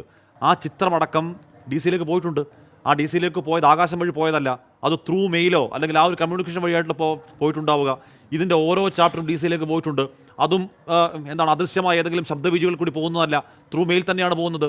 ഈ കമ്മ്യൂണിക്കേഷൻ്റെ സകലവിധമായ തെളിവുകൾ DC-യുടെ പക്കലുണ്ട്. DC-ക്ക് അത് വേണേൽ പുറത്തുവിടാം, വേണ്ട പുറത്തുവിടേണ്ട. ശ്രീ അബിൻ വർക്കി ഓർമ്മയുണ്ട്, കീസൺ, എൻ്റെ പേര് കീസൺ എന്നല്ലേ, കീസൺ PR എന്നല്ലേ, ഹിന്ദുവിൽ എഴുതി കൊടുത്തു, ഹിന്ദുവിനോട് വിസ്തീർണം ആരാഞ്ഞു. ഹിന്ദു വളരെ കൃത്യമായി ഞങ്ങൾ ക്ഷമ ചോദിക്കുകയാണ്, പക്ഷേ കാരണം എന്ന് പറഞ്ഞാൽ അന്ന് മുഖ്യമന്ത്രിക്കൊപ്പം ഉണ്ടായിരുന്ന ഈ പറഞ്ഞ PR ഏജൻസി ആളുകൾ എഴുതി തന്നതാണ്, ഞങ്ങൾക്കൊന്നും ഉത്തരവാദിത്തമില്ല, പക്ഷേ ജേർണലിസ്റ്റിക് സെൻസിൽ ഞങ്ങൾ മാപ്പി ചോദിക്കുന്നു. ഹിന്ദുവിനെതിരെ കേസില്ല, ഏജൻസിക്കെതിരെ കേസില്ല, അന്തരീക്ഷത്തിൽ ഇല്ലാതായി പോയില്ലേ എന്ന് പറയും മട്ടിൽ ഒരൊറ്റ സൂചന പുറത്തുവിട്ടാൽ പോരെ DC-ക്ക്? DC എന്തിനാണ് ഇ പി ജയരാജനെ കാത്തു സംരക്ഷിക്കുന്നത് ശ്രീ അബിൻ വർക്കി? അതായത് ശ്രീ ആഷ്മി, DC-ക്ക് ഇതുകൊണ്ട് എന്താണ് നഷ്ടമുള്ളത്? DC ബുക്സിന് ഒരു ബിസിനസ് പോയിന്റ് ഓഫ് വ്യൂവിൽ നിങ്ങൾ ആലോചിക്കുക, DC ബുക്സിന് എന്താണ് ഇതുകൊണ്ട് നഷ്ടമുള്ളത്? അവരുടെ കയ്യിൽ ഈ പുസ്തകം ഇറക്കാൻ പറ്റുന്ന കൃത്യമായ എഗ്രിമെൻ്റ് ഉണ്ട് എന്നുണ്ടെങ്കിൽ അവരെ സംബന്ധിച്ചത് ലോട്ടറി അല്ലേ ഹാഷ്മി? ഒരു പുസ്തകം ശ്രീ പി ജയരാജനുമായി ബന്ധപ്പെട്ട ഒരു പുസ്തകം പുറത്തിറങ്ങുന്നതിന് മുമ്പ് തന്നെ അത് ഈ കേരളം മുഴുവൻ ചർച്ച ചെയ്യുകയും കേരളത്തിലെ പ്രധാനപ്പെട്ട ചാനലുകളുടെ പ്രൈം ടൈം ഡിസ്കഷനായി മാറുകയും നിങ്ങൾ ഓരോ മിനിറ്റിൽ തന്നെ 5 പ്രാവശ്യം ഡി സി ബുക്സ് എന്ന് പറയുന്നുണ്ടെങ്കിൽ DC സംബന്ധിച്ച് ഇതിൽ പരം മാർക്കറ്റിംഗ് ലോട്ടറി എവിടെ നിന്ന് കിട്ടാനാണ്? അപ്പോൾ അവരെന്തിനാണ് വെറുതെ ഇതൊക്കെ ഉണ്ടാക്കി കൊടുത്ത EP ജയരാജനെതിരായിട്ട് സംസാരിക്കുന്നത്? അതാണ് ശ്രീ രവി DC എന്ന് പറഞ്ഞല്ലോ, ഞങ്ങൾ രാഷ്ട്രീയക്കാരെ മുഴുവൻ ബഹുമാനിക്കുന്നു, ഞങ്ങൾക്ക് ആരോടും ഒരു ശത്രുതയും ഇല്ല എന്ന് പറഞ്ഞത് വളരെ വ്യക്തമല്ല. ഒരു പ്രസാധകരെ സംബന്ധിച്ചിടത്തോളം, അവരുടെ business of point of view സംബന്ധിച്ചിടത്തോളം അവർക്ക് എന്താണ് ഇതിനകത്ത് നഷ്ടമുള്ളത്? ഇത് വളരെ വ്യക്തമാണ്. EP ജയരാജൻ ഇത് കാലങ്ങളായി മനസ്സിൽ കൊണ്ടു കിടക്കുന്ന, വളരെ രഹസ്യമായി പലരോടും പറയുന്ന കാര്യങ്ങൾ തന്നെയാണ്. ഇത് പത്രമാധ്യമ പ്രവർത്തകരോട് രഹസ്യമായി തന്നെ ഇതുപോലെ പലതും EP ജയരാജൻ പറഞ്ഞിട്ടുണ്ടല്ലോ. അപ്പോൾ ആ പറഞ്ഞത് ഇപ്പോൾ EP ജയരാജൻ ഇത് പറഞ്ഞോ? ജനങ്ങൾക്ക് മനസ്സിലായി EP ജയരാജൻ്റെ ഉള്ളിൽ ഇതൊക്കെയുണ്ട്, EP ജയരാജൻ പറഞ്ഞത് ഇതൊക്കെയാണ്, EP ജയരാജൻ പറഞ്ഞതാണ് ശരിയെന്ന് ജനങ്ങളുടെ ഉള്ളിലുണ്ട്. എന്നാൽ സംഘടനാപരമായി നിയമപരമായി EP ജയരാജൻ വളരെ നല്ലൊരു നിരപരാധിയായ ഒരു നിഷ്കുവായി ഇന്നും കേരളത്തിന് മുമ്പിൽ നിൽക്കുകയാണ്. അതുകൊണ്ടാണ് ഞാൻ പറഞ്ഞത്, ശ്രീ EP ജയരാജൻ വളരെ കൃത്യമായി അദ്ദേഹത്തിൻ്റെ കംപ്ലൈൻറ്റിൽ പോലുമുള്ള ഒരു ബുദ്ധി നിങ്ങൾ ആലോചിച്ചോ? അദ്ദേഹത്തിൻ്റെ കംപ്ലൈൻറ്റിൽ DC ബുക്സിൻ്റെ പേരില്ല.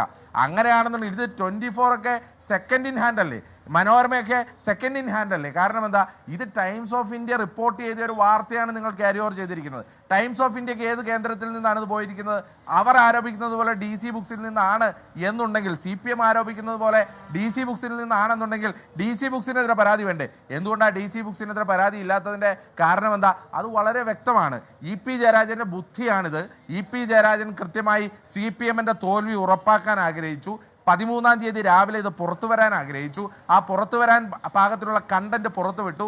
പിണറായി വിജയനും ഗോവിന്ദനുമെതിരായ പണി കൊടുത്തു. എന്നാൽ EP ജയരാജൻ ഇന്ന് നല്ല വെള്ള ചമയുന്നു. കാരണം എന്താ?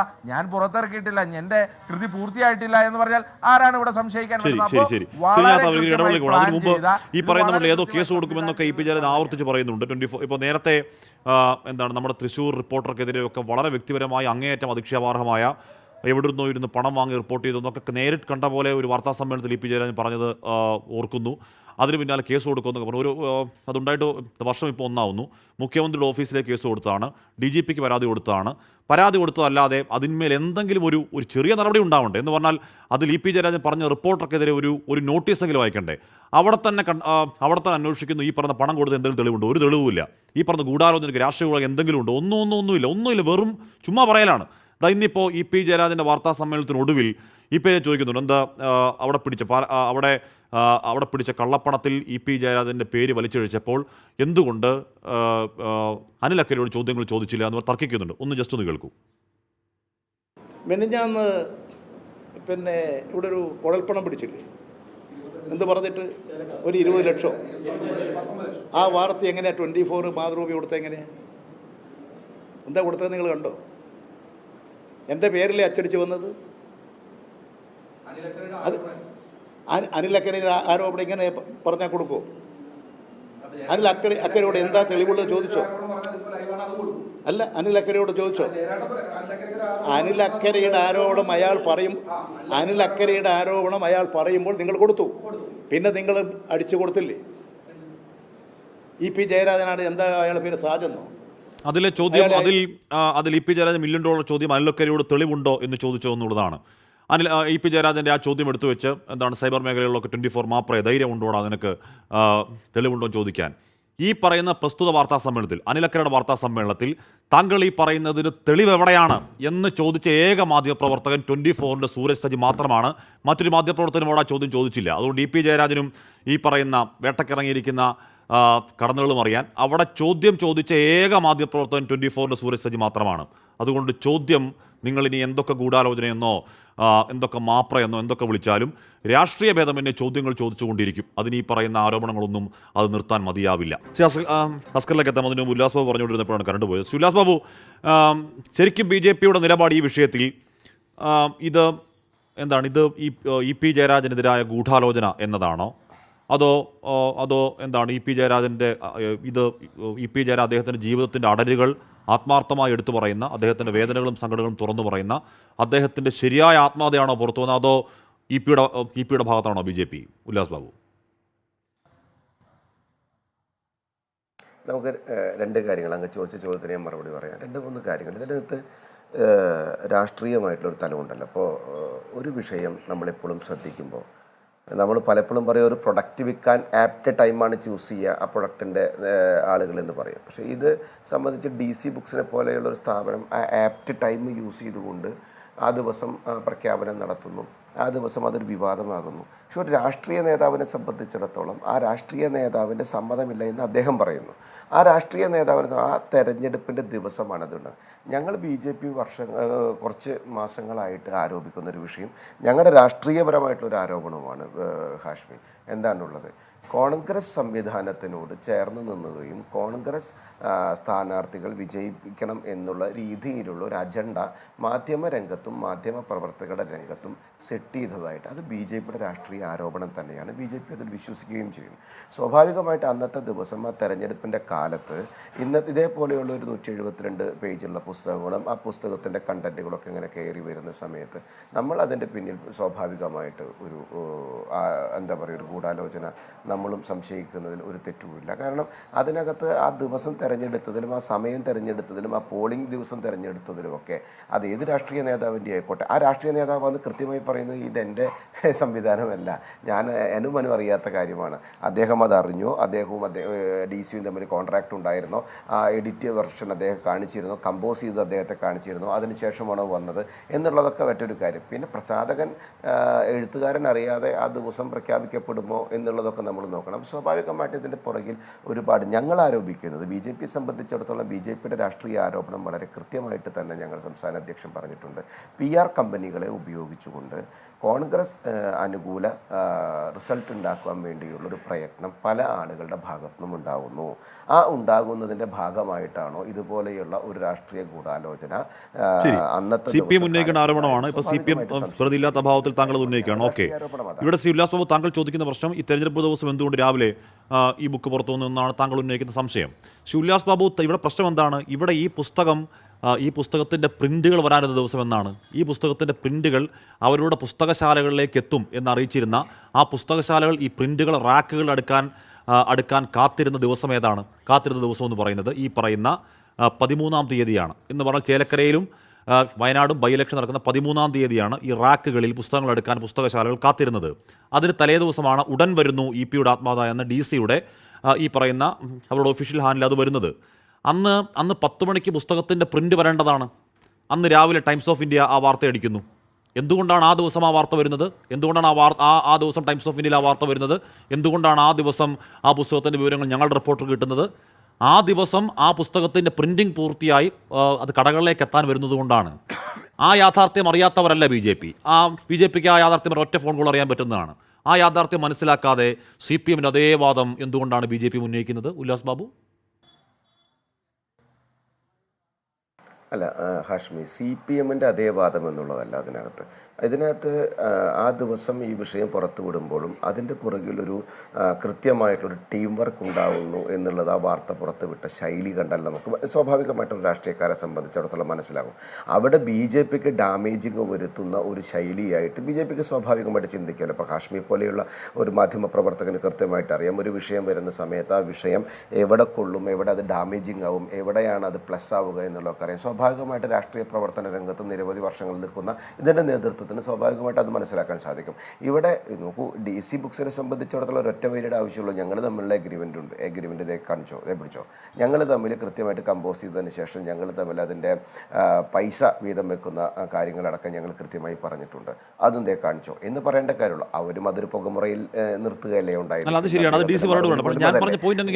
സെലിബ്രിറ്റി അല്ല, പക്ഷേ ഞാൻ പറഞ്ഞ പോയിന്റ് അങ്ങനെ മനസ്സിലായോ? ഞാൻ പറഞ്ഞ പോയിന്റ് ഇലക്ഷൻ ആ ദിവസം രാവിലെ എങ്ങനെയാണ് ഈ വാർത്ത വരുന്നത് എന്ന ചോദ്യത്തിൻ്റെ മറുപടി, ഇലക്ഷൻ്റെ ആ ദിവസമാണ് ഈ വാർത്ത,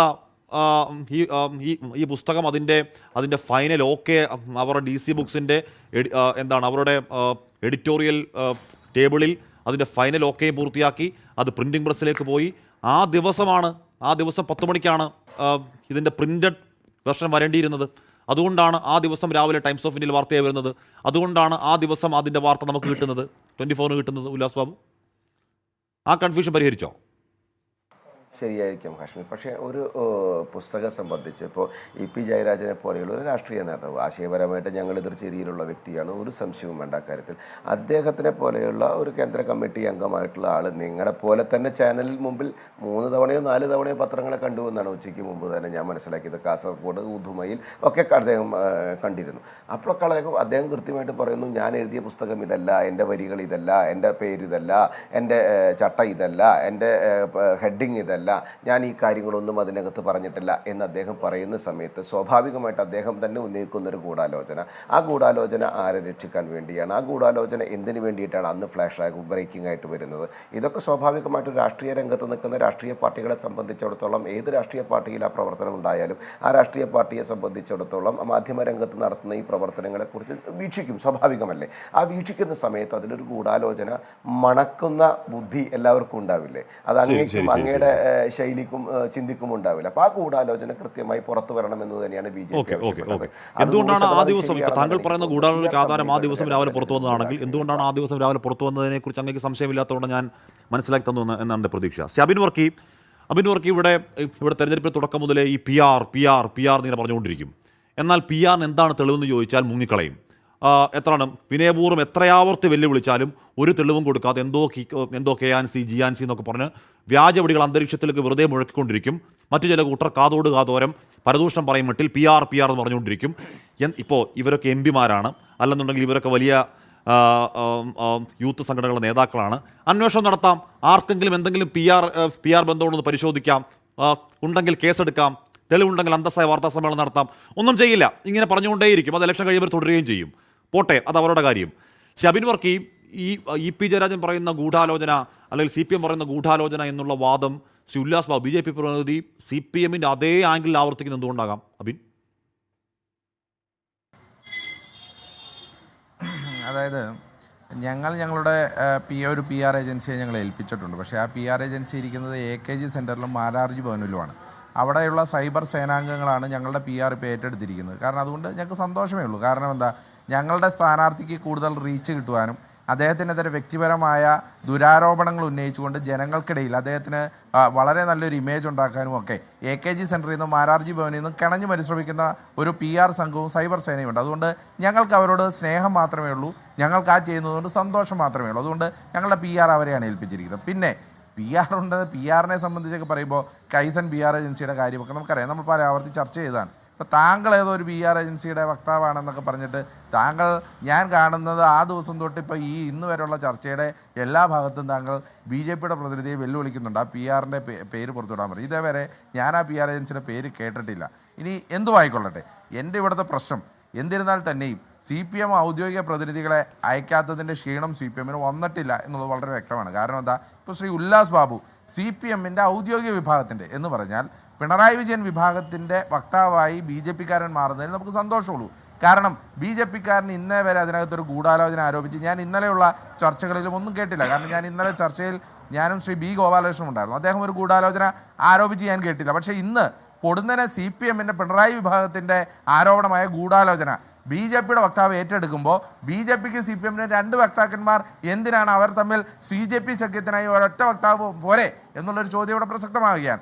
അതവിടെ നിൽക്കട്ടെ. പിന്നെ ഇവിടെ തിരഞ്ഞെടുപ്പ് ദിവസം ഇങ്ങനെ ഒരു വാർത്ത പുറത്തു വന്നത് എന്തോ മഹാകാര്യമായിട്ടൊന്നും BJP-യുടെ പ്രതിനിധി മനസ്സിലാക്കണ്ട. കാരണം എന്താണെന്നറിയോ, 2024 പാർലമെൻറ്റ് തെരഞ്ഞെടുപ്പിൻ്റെ ദിവസമാണ് ശ്രീ P. ജയരാജൻ പ്രകാശ് ജാവ്ദേക്കറെ കണ്ട വാർത്ത പറഞ്ഞത്. അത് ഏതെങ്കിലും ഗൂഢാലോചനയുടെ ഭാഗമായിരുന്നോ? നെയ്യാറ്റിങ്കര ഉപതെരഞ്ഞെടുപ്പിൻ്റെ ദിവസമാണ് ശ്രീ VS അച്യുതാനന്ദൻ ശ്രീ KK രമയെ കണ്ടതും അന്ന് വൈകാരികമായ കുറേ സീനുകൾ ഉണ്ടാക്കിയത് നെയ്യാറ്റിങ്കര തെരഞ്ഞെടുപ്പിൻ്റെ ദിവസമാണ്. അത് ഏതെങ്കിലും PR ഏജൻസിയുടെയോ അല്ലെങ്കിൽ ഏതെങ്കിലും ഗൂഢാലോചനയുടെ ഭാഗമായിരുന്നോ? ഇത് തെരഞ്ഞെടുപ്പിൻ്റെ ദിവസങ്ങൾ CPM നേതാക്കന്മാർ, പ്രത്യേകിച്ച് VS അച്യുതാനന്ദനും EP ജയരാജനും ഒക്കെ പാർട്ടിക്കകത്ത് കൊട്ടുകൊടുക്കാൻ അവർ തിരഞ്ഞെടുക്കുന്ന ദിവസം തെരഞ്ഞെടുപ്പിൻ്റെ ദിവസമാണ്. അത് കാലാകാലങ്ങളായി CPM അനുവർത്തിച്ചു വരുന്ന ഒരു രീതി മാത്രമാണ്. ഈ വിഷയത്തിൽ വളരെ വ്യക്തമാണ്. ശ്രീ EP ജയരാജനെ കുറിച്ച് ആർക്കാണ് ഇത്ര വ്യാധി ശ്രീ ഹാഷ്മി ഇതുപോലൊരു ആത്മകഥ എഴുതി അദ്ദേഹത്തിൻ്റെ വളരെ പേഴ്സണൽ ആയിട്ടുള്ള ഇൻഫർമേഷൻ 178 പേജുകളിലായിട്ട് എഴുതി അത് വിവിധ ചാപ്റ്ററുകളായി തിരിച്ചുകൊണ്ട് അത് കൃത്യമായി ലേ ഔട്ട് ചെയ്ത് PDF എടുത്ത് ഇത്രയൊക്കെ പണി ചെയ്താൽ നമുക്ക് വേറെ എന്തെങ്കിലും ചെയ്യാൻ പാടില്ല ഹാഷ്മി? EP ജയരാജന്റെ ആത്മകഥ എഴുതണമെന്ന് വല്ല നിർബന്ധവുമുണ്ടോ? EP ജയരാജന്റെ അദ്ദേഹം പറഞ്ഞതനുസരിച്ച് ഇപ്പൊ ഞാനല്ലല്ലോ ശരിയാത്ത ശ്രീ അസ്കർ ഇവിടെ ആ പുസ്തകത്തിൽ 94 പേജിൽ പറയുന്നത് ഇങ്ങനെയാണ്. ജയരാജന്റെ ആത്മകഥ എഴുതുന്നുവെന്നും അദ്ദേഹം ഇത് മുഴുവൻ വ്യക്തമാക്കുന്നുവെന്നും പി ജയരാജൻ തന്നെ മാധ്യമങ്ങളോട് പറഞ്ഞതാണ്. അദ്ദേഹം ഇന്നലെയും പറഞ്ഞു ആത്മകഥ ഞാൻ എഴുതിക്കൊണ്ടിരിക്കുകയാണെന്ന് പറഞ്ഞപ്പോ ഈ ആത്മകഥ പിന്നെ വ്യാജമായിട്ടുണ്ടാക്കിയതാണെന്ന് പറഞ്ഞാൽ ആര് വിശ്വസിക്കാനാണ്? ശരി ഓക്കെ, ഞാൻ അസ്കറിലേക്ക് എത്തും. സുലാസ് ബാബു എന്താണ്? അതല്ല, ഒരൊറ്റ കാര്യം ഞാൻ ചോദിക്കട്ടെ. എനിക്ക് ഹാഷ്മി ഒരു സംശയം ലേശമെന്ന് ഞങ്ങൾക്ക് പറയാം. ഞങ്ങൾക്ക് ഒരു പാർട്ടിയുടെയും ഒരു നയവും ഞങ്ങളെ സംബന്ധിച്ചിടത്തോളം ഈ തെരഞ്ഞെടുപ്പിൽ ഞങ്ങൾ ഏറ്റെടുക്കേണ്ട ബാധ്യതയില്ല. പത്തനംതിട്ട CPM കമ്മിറ്റി ആരുടെ സംവിധാനത്തിൻ്റെ അടിസ്ഥാനത്തിലും ഗൂഢാലോചനയുടെ അടിസ്ഥാനത്തിലുമാണ്, ആരുടെ കോംപ്രമൈസിൻ്റെ അടിസ്ഥാനത്തിലാണ് ഇവരുടെ സ്ഥാനാർത്ഥിയെക്കുറിച്ച് പറഞ്ഞതൊക്കെ നമുക്കറിയാം. നോക്കൂ, ചേലക്കരയ്ക്കകത്ത്, പാലക്കാടിനകത്ത്, വയനാടിനകത്ത് ഉപതെരഞ്ഞെടുപ്പ് നടക്കുന്ന സമയത്ത് സ്വാഭാവികമായിട്ട് കോൺഗ്രസ് സംവിധാനത്തെ വിജയിപ്പിക്കുന്നതിന് വേണ്ടിയുള്ള ഒരു മാധ്യമ ടീം കൃത്യമായിട്ട് BJPയുടെ ആരോപണം ഉണ്ടായിട്ടുള്ളതാണ്. ഒരു മാധ്യമ ടീം അതിനകത്ത് പ്രവർത്തിക്കുന്നു എന്ന് ഞങ്ങൾ വിശ്വസിക്കുന്നു. സ്വാഭാവികമായിട്ട് ഞങ്ങളുടെ രാഷ്ട്രീയപരമായിട്ടുള്ള വിശ്വാസമാണ്. ഞങ്ങൾ അതിനെതിരെ ഓപ്പണായിട്ട് നിങ്ങളോട് അടക്കം പറഞ്ഞിട്ടുള്ള കാര്യമല്ല. ഇതേപോലെ തന്നെ കോൺഗ്രസിനെ സഹായിക്കുന്ന ശൈലിയും ഒരു പ്രവർത്തിക്കുന്നത് ഞങ്ങൾക്ക് മനസ്സിലാക്കാം. പക്ഷെ അന്തരീക്ഷത്തിലേക്ക് ഒരു ആകാശ വെടി വെച്ചിട്ട് എന്തെങ്കിലും തെളിവിൻ്റെ ഒരു അരക്കഴഞ്ച് പുറത്തോട്ട് ധൈര്യമുണ്ട്. ഇപ്പോൾ വ്യക്തിപരമായി എനിക്കെതിരെ കേസ് വരുന്ന ആരോപണം വിളിച്ചു, എന്തോ PR ഏജൻസി. ശ്രീ സുല്ലാസ് ബാബു, ഞാൻ അന്ന് മുതൽ ചോദിക്കുകയാണ്, അന്ന് മുതൽ എനിക്ക് ആർജവത്തോടെ ചോദിക്കാൻ പറ്റുന്നത് എന്തുകൊണ്ടാണ് അങ്ങനെ പുറത്തു വിടാൻ തെളിവിൻ്റെ അരക്കഴഞ്ച് സുരേന്ദ്രൻ്റെ പക്കലില്ല എന്ന ആർജവം ഉള്ളതുകൊണ്ടാണല്ലോ എനിക്ക് എല്ലാ ദിവസവും ഒന്നോണം നിന്ന് വെല്ലുവിളിക്കാൻ പറ്റുന്നത്. ഒന്ന് പുറത്തുവിടാൻ ധൈര്യം ഉണ്ടോ എന്ന്. ഒന്നും പുറത്തുവിടില്ല, പക്ഷേ ഈ പറഞ്ഞ ആരോപണം ആവർത്തിച്ചുകൊണ്ടിരിക്കുകയും ചെയ്യും. അതൊരു നെറുകേടല്ലേ ശ്രീ ഉല്ലാസ് ബാബു? നോക്കൂ ഹാഷ്മി, ഒരു കാര്യം മനസ്സിലാക്കേണ്ടത്, BJPയെ സംബന്ധിച്ചിടത്തോളം 20-ാം തീയതി വരെ തെരഞ്ഞെടുപ്പിൽ ശ്രദ്ധിച്ചുകൊണ്ടാണ് ഞങ്ങൾ മുന്നോട്ട് പോകുന്നത്. അവിടെ ഞങ്ങളുടെ നേർക്ക് ഏതൊക്കെ അസ്ത്രങ്ങൾ എയ്യുന്നുവോ അതിനൊക്കെ ഞങ്ങളെ സംബന്ധിച്ചിടത്തോളം ഞാൻ പറഞ്ഞില്ലേ, ആ അസ്ത്രങ്ങൾ എയ്യുന്നവർക്ക് കൃത്യമായിട്ടുള്ള പ്ലാൻ ഉണ്ടായിരിക്കാം, കൃത്യമായ അജണ്ടയുണ്ടായിരിക്കാം. ആ അജണ്ടയ്ക്ക് പുറകെ ഇപ്പോൾ തൽക്കാലം 20-ാം തീയതി വരെ ഞങ്ങൾ പോകാൻ പോകുന്നില്ല. ഞങ്ങളെ സംബന്ധിച്ച് ജനങ്ങളുമായി സംവദിച്ചുകൊണ്ടിരിക്കുന്നു, ജനങ്ങളുമായി ഞങ്ങൾ പ്രവർത്തിച്ചു കൊണ്ടിരിക്കുന്നു.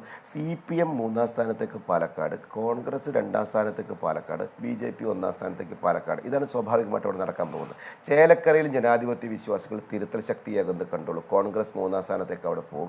ഞങ്ങൾ ചെറിയ ശ്രീ അസ്കർ അതിന് 94 പറയുന്നത് ഇങ്ങനെയാണ്: ഞാൻ ജനറൽ മാനേജറായി ചുമതലയേൽക്കുമ്പോൾ റെസിഡന്റ് എഡിറ്റർ ആയിരുന്ന P രാജീവ് രാജ്യസഭാംഗമായപ്പോൾ പ്രഭാവർമ്മ റെസിഡന്റ് എഡിറ്ററായി. എന്നാൽ റെസിഡന്റ് എഡിറ്റർ എന്ന നിലയ്ക്ക് പത്രത്തിന് കാര്യമായ ഒരു സംഭാവനയും പ്രഭാവർമ്മയ്ക്ക് നൽകാനായില്ല. അദ്ദേഹം സാഹിത്യ ലോകത്ത് മാത്രമായിരുന്നു അഭിരമിച്ചത്. പത്രപ്രവർത്തനം 2-ാം സ്ഥാനത്ത് മാത്രമേ അത് നൽകിയുള്ളൂ. 2016 LDF ഭരണം വന്നപ്പോൾ ഞാൻ മന്ത്രിയായി സ്ഥാനമൊഴിഞ്ഞതുപോലെ മുഖ്യമന്ത്രിയുടെ മാധ്യമ ഉപദേഷ്ടാവായി പ്രഭാവർമ്മയും സ്ഥാനമൊഴിഞ്ഞു. പിന്നീടാണ് KJ തോമസ് ജനറൽ മാനേജരും PM മനോജ് റെസിഡന്റ് എഡിറ്ററുമായത്. ദക്ഷിണാമുഖത്തിൽ വേർപാടിന് ശേഷം MV ഗോവിന്ദൻ മാസ്റ്റർ ചീഫ് എഡിറ്ററായി. എന്നൊക്കെ പറഞ്ഞാൽ ആ പത്രത്തിൻ്റെ വളർച്ചയും പത്രത്തിൻ്റെ നാൾവഴികളും ആ ബോണ്ട് വിവാദവും ഒക്കെ ആധികാരികമായി എന്തിനാണെന്നേ EP ജയരാജൻ്റെ പേരിൽ DC വ്യാജമായി അടിച്ചുണ്ടാക്കേണ്ട കാര്യം? ഒരു ലോജിക്ക് വേണ്ടേ ശ്രീ അസ്കർ? കാശ്മി, ഈ പറഞ്ഞിട്ടുള്ള ദേശാഭിമാനിക്കുള്ളിൽ നടന്നിട്ടുള്ള കാര്യങ്ങളെക്കുറിച്ചൊക്കെ എല്ലാ മാധ്യമപ്രവർത്തകർക്കും അങ്ങേക്കും അടക്കം എല്ലാവർക്കും അറിയുന്ന കാര്യങ്ങൾ മാത്രമാണ്. ഇതൊക്കെ ചരിത്രത്തിലുള്ളതും സമൂഹത്തിൽ സംഭവിച്ചിട്ടുള്ളതുമായിട്ടുള്ള കാര്യങ്ങളാണ്. അപ്പോൾ അതുകൊണ്ട് അത് ഒരുപക്ഷേ അത് EP-ക്ക് മാത്രം അറിയുന്ന രഹസ്യങ്ങളാണ് എന്ന് നമുക്കിപ്പോൾ കരുതാനുള്ളത്. ഈ കാര്യങ്ങളൊക്കെ പൊതുസമൂഹത്തിനും ഏതൊരു വ്യക്തിയെയും സസൂക്ഷ്മം സമൂഹത്തെ നിരീക്ഷിക്കുന്ന ആർക്കും കണ്ടാലും കേട്ടാലും അറിയാവുന്നതാണ്. സാന്റിയാഗോ മാർട്ടിനുമായിട്ടുള്ള ബന്ധപ്പെട്ടുള്ള വിഷയങ്ങളിൽ EP എടുത്തിട്ടുള്ള നിലപാട്, അദ്ദേഹം പാർട്ടിയോട് നൽകിയിട്ടുള്ള വിശദീകരണം അടക്കം പൊതുസമൂഹത്തിലുള്ളതാണ്. അത് തന്നെയാണല്ലോ ഇപ്പോൾ ഈ പുറത്തു വന്നിട്ടുള്ളതിലുള്ളത്. അതിൽ നിന്ന് വ്യത്യസ്തമായ ഏതെങ്കിലും തരത്തിൽ നിഗൂഢ ബന്ധം അക്കാര്യത്തിലുണ്ട് എന്ന് അദ്ദേഹം സമ്മതിച്ചുകൊണ്ട് എഴുതിയിരുന്നു എങ്കിൽ അത് അദ്ദേഹത്തിന് മാത്രം അറിയാവുന്ന രഹസ്യമായിരുന്നു എന്നും പാർട്ടിയെ തെറ്റിദ്ധരിപ്പിച്ചു എന്നും ഒരു കുറ്റസമ്മതമൊക്കെ നടത്തിയിരുന്നുവെങ്കിൽ അത് അദ്ദേഹത്തിന്റെ മാത്രം അഭിപ്രായമായി നമുക്ക് കാണാൻ കഴിയും. അപ്പോൾ നിലവിൽ സമൂഹത്തിന് അറിഞ്ഞുകൂടാത്തതോ പുതുതായി ഏതെങ്കിലും പറയുന്നതോ ആയിട്ടുള്ള അഭിപ്രായങ്ങൾ ആ പുറത്തു വന്നിട്ടുള്ള ആ 179 പേജിലില്ല എന്നുള്ളത് കൊണ്ട് തന്നെ അത് EP-യുടെ മനോവ്യാപാരത്തിൽ ഇങ്ങനെയൊക്കെ സംഭവിക്കുന്നു എന്ന് തെറ്റിദ്ധരിപ്പിക്കാൻ വേണ്ടി മാത്രമാണ്. അത് ചില രാഷ്ട്രീയ ലക്ഷ്യങ്ങൾ വെച്ചിട്ടു 50 വർഷത്തെ പാരമ്പര്യമുള്ള ഒരുപാട് ആത്മകഥകളൊക്കെ ഇങ്ങനെയൊക്കെ ചെയ്യും എന്ന് കരുതണം. നമുക്കറിയില്ല. എന്തായാലും ഈ പറയുന്ന ഇതൊക്കെ പറയുമ്പോൾ ഈ പറയുന്ന ദുരൂഹതകൾ, ഈ പറയുന്ന സംശയങ്ങൾ അങ്ങനെ നിൽക്കുകയാണ്. എന്തായാലും ആ സംശയങ്ങൾക്ക് ഇത്രത്തോളം ആധികാരികമായി EP ജയരാജൻ അദ്ദേഹത്തിൻ്റെ ജീവിതത്തിൻ്റെ ഏടുകൾ, അത് ആത്മകഥയല്ല എന്ന് EP തന്നെ പറയുന്നുണ്ട്. അദ്ദേഹത്തിൻ്റെ രാഷ്ട്രീയ കുറിപ്പുകൾ ഇത്ര ആധികാരികമായി EP എന്തിനാണ് DC വ്യാജമായി ഉണ്ടാക്കുന്ന ചോദ്യത്തിന് മറുപടിയില്ല. ഈ കൊടുക്കുന്ന DGP കൊടുക്കുന്ന പരാതിയിൽ എന്തുകൊണ്ട് DC-യുടെ പേരില്ല എന്ന നിർണായകമായ ചോദ്യമില്ല. ഇനി DC അതിൽ പങ്കാളിയല്ലെങ്കിൽ എന്തുകൊണ്ട് അടൂർ K. വിശ്വൻ മുഖേന DC-യിലേക്ക് വക്കീൽ നോട്ടീസ് അയച്ചു എന്ന ചോദ്യം അവിടെ നിൽക്കുന്നു. എന്തായാലും ചോദ്യങ്ങൾക്ക് ഈ മറുപടിക്ക് ഉത്തരമാകുമോ എന്ന് കാത്തിരുന്ന് കാണാം. എൻകൗണ്ടർ പൂർണ്ണമാകുന്ന ചർച്ചയിൽ പങ്കെടുത്ത 3 പേർക്കും നന്ദി.